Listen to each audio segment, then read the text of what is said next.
Hi friends எல்லாருக்கும் வணக்கம். சின்ன மருமகள் சீரியல்ல இந்த வாரம் ரொம்பவே இன்ட்ரெஸ்டிங்கா போகுதுங்க. என்ன நடக்க போகுது அப்படின்னு சொல்லிட்டு இந்த வீடியோல பார்க்கலாம் வாங்க. ஆறுமுகமும் கண்மணியும் கல்யாணம் பண்ணிக்கிறதுக்காக கோயிலுக்கு போயிருக்காங்க இல்லையா? அவங்கள ஃபாலோ பண்ணி போய் தமிழ்ச்செல்வி பிடிச்சிடுறாங்க. தாலி கட்ட போற நேரத்துல வேண்டானே இப்படி எல்லாம் பண்ணாதீங்க அப்படின்னு சொல்லிட்டு ஆறுமுகத்தை கன்வின்ஸ் பண்ணிடுறாங்க. கண்மணி வரமாட்டேன்னு சொல்றாங்க. அதுக்கப்புறம் வந்துட்டு தமிழ்ச்செல்வி என்ன சொல்றாங்கன்னா, இந்த கல்யாணம் நடக்காது, மாப்பிள்ள வந்து கெட்டவன் அப்படின்னு சொல்லிட்டு போலீஸ் வந்து அரெஸ்ட் பண்ண போறாங்க. அதனால நீ தைரியமா வா, இந்த கல்யாணம் கண்டிப்பா நடக்காது, நான் பாத்துக்கிறேன். உங்க 2 பேத்தோட கல்யாணத்தை வீட்டுல பேசி எல்லாரும் சம்மதத்தோட கல்யாணம் பண்ணலாம். ஆனா இப்போ இது வேண்டாம் அப்படின்னு சொல்லி கன்வின்ஸ் பண்ணிடுறாங்க. சரின்னு சொல்லிட்டு ஆறுமுகமும் கிளம்பிடுறாரு. கண்மணியும் வராங்க. இவங்க 3 பேருமே சேர்ந்து போறாங்க. அப்போ தமிழ்ச்செல்வி வந்துட்டு வாங்க மண்டபத்துக்கு போலாம், நான் கூட்டிட்டு போறேன்னு சொல்லிட்டு தமிழ்ச்செல்வியும் மண்டபத்துக்கு போறாங்க. இதுக்கு இடையில சேதுக்கு போன் பண்ணி சொல்றாங்க. சேதுவோட சித்தப்பா வந்துட்டு போன் பண்ணிட்டு இப்படி கண்மணி இன்னும் வரல, ஆறுமுகமும் கண்மணியும் இன்னொரு கார்ல வந்தாங்க, அவங்க இன்னும் வீட்டுக்கு வரல, பெட்ரோல் போட போனது பெட்ரோல் பங்க்ல யாரும் வரலன்னு சொல்றாங்க, என்னன்னு தெரியல, எங்க போனாங்கன்னு தெரியல அப்படின்னு சொல்லி சொல்றாரு. சேது வந்துட்டு சரி இருங்க நான் பாக்குறேன், நான் வந்த வழியில இல்ல, நான் பாக்குறேன் அப்படின்னு சொல்லிட்டு அவர் வந்து இந்த நம்ம வந்த வழியில இல்ல, இடையில இந்த வழியில தான் போய் பாப்போம் அப்படின்னு சொல்லிட்டு போறாரு. அவங்க கோயிலுக்கு போனாங்க இல்லையா அந்த வழியில. அப்ப அவர் போயிட்டு இருக்கும்போது கோயில்ல இருந்து 3 பேர் வந்து கார்ல ஏறுறாங்க. அப்போ தமிழ்ச்செல்வி வந்து ஆல்ரெடி இந்த கல்யாணம் நடக்கக்கூடாது அப்படின்னு நினைச்சிருந்தாங்க இல்லையா? அதனால தமிழ்ச்செல்வி தான் ஏதோ பண்றாங்களோ அப்படின்னு சொல்லிட்டு ஏயின் கூப்பிடுறாரு. அவங்களுக்கு காது கேட்கல. அவங்க 3 பேருமே கார்ல ஏறி போயிடுறாங்க. அப்ப அவங்கள வந்துட்டு சேது பின்னாடியே ஃபாலோ பண்றாரு. எங்க போறாங்க அப்படின்னு சொல்லிட்டு ஃபாலோ பண்றாரு. கடைசியில பார்த்தா அந்த கார் வந்துட்டு மண்டபம் முன்னாடி வந்து நிக்குது. மண்டபத்துக்கு தான் வந்திருக்காங்க. அப்ப இவங்க எதுக்கு மண்டபத்துக்கு வந்திருக்காங்க? தமிழ்ச்செல்வி கூட்டிட்டு வந்திருக்காளா அப்படின்னு சொல்லிட்டு ஷாக்ல போறாரு சேதுவும் பின்னாடியே. தமிழ்ச்செல்வி வந்து கண்மணி கிட்ட சொல்லிடுறாங்க, உள்ள போயிட்டு எதுவுமே சொல்லக்கூடாது,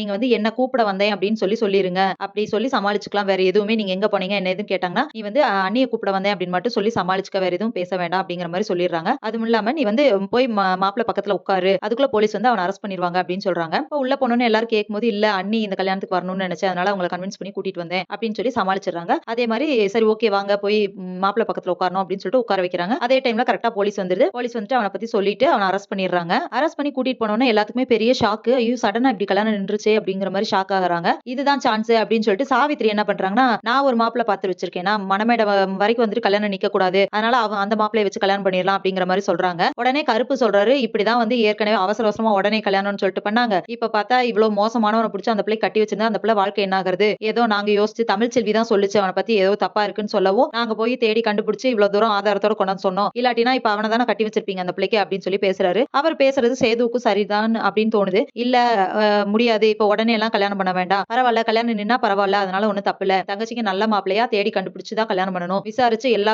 பக்கமும் யோசிச்சுதான் பண்ணணும் அப்படிங்கிற மாதிரி சொல்லிடுறாரு. அவரோட இதை வந்துட்டு வீட்டுல இருக்கிற எல்லாருமே ஏத்துக்கிறாங்க. ராஜாங்கமும் யோசிக்கிறாரு, ஆமா பொண்ணு வாழ்க்கை கெட்டு போயிடக்கூடாது, அதனால யோசிச்சே பண்ணலாம் அப்படிங்கிற மாதிரி சொல்லிடுறாரு. இப்பதான் எல்லாருமே ஈஸ்வரி பக்கம் திரும்புறாங்க. நீ தானே சொன்ன நல்ல மாப்பிள்ள, நான் கேரண்டி அப்படி இப்படின்னு சொன்னேன் அப்படின்னு சொல்லி எல்லாரும் கேக்குறாங்க. அதை விட சேது கேக்குறாரு, நீங்க தானே சொன்னீங்க மாப்பிள்ளைக்கு நான் கேரண்டி அப்படின்னு சொன்னீங்கல்ல, இப்ப பாத்தீங்களா, நீங்களாவது விசாரிச்சீங்களா, இப்ப பாத்தீங்களா நம்ம கண்மணி வந்துட்டு எப்பேற்பட்ட குடும்பத்துல தள்ளி இருப்போம், அந்த பிள்ளை வாழ்க்கை என்ன இருக்கும் இந்நேரத்துக்கு அப்படின்னு சொல்லிட்டு ஈஸ்வரியை பிடிச்சி திட்டுறாங்க எல்லாருமே. சாவித்திரிக்கு இந்த கல்யாணம் நின்னதுல சந்தோஷமா இருந்தாலும் அவங்க பிளான் பண்ணபடி அந்த மாப்பிளை வந்து கல்யாணம் பண்ணி வைக்க முடியாதுன்னு சொல்லிடுறாங்க. எல்லாருமே ஸ்ட்ராங்கா மறுத்துறாங்க. சோ இதுக்கப்புறம் வந்துட்டு தமிழ்ச்செல்வி வந்து வீட்டுல போய் பேசிக்கலாம் அப்படிங்கிற மாதிரி யோசிக்கிறாங்க. ஆறுமுகமும் கண்மணி கல்யாணத்தை பத்தி இல்ல, இப்போதைக்கு கொஞ்சம் கேப் விடலாம், அப்புறமா அதை பத்தி பேசலாம் அப்படின்னு யோசிச்சுட்டு இருக்காங்க. சோ இதுக்கப்புறம் என்ன நடக்க போகுது, இந்த வாரம் நல்ல பரபரப்பாவே போகுது ஃப்ரெண்ட்ஸ். என்ன நடக்க போகுது அப்படிங்கறத இனி வர வீடியோல ஒன்னொன்னா பார்க்கலாம் ஃப்ரெண்ட்ஸ். அது வரைக்கும் வெயிட் பண்ணுங்க. நன்றி, வணக்கம்.